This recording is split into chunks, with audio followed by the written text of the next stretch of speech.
If you're a homeowner who's expecting a tax return this season, first of all, congratulations.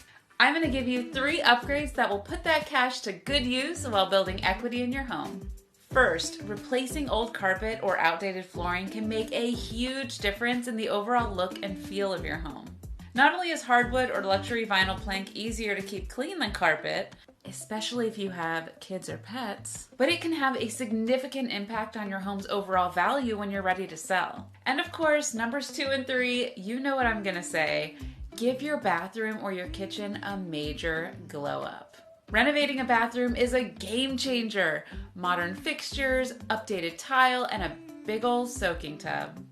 The kitchen is often considered the heart of the home, and for good reason. It's where we traditionally congregate and enjoy food. Replacing old appliances, installing new cabinets, countertops, etc. is not only functional, but it'll make the time that you spend in your kitchen more enjoyable.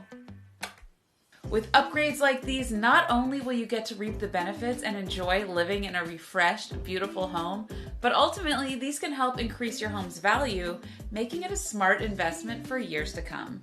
If you're ready to make your dreams of homeownership a reality, Homespire can help.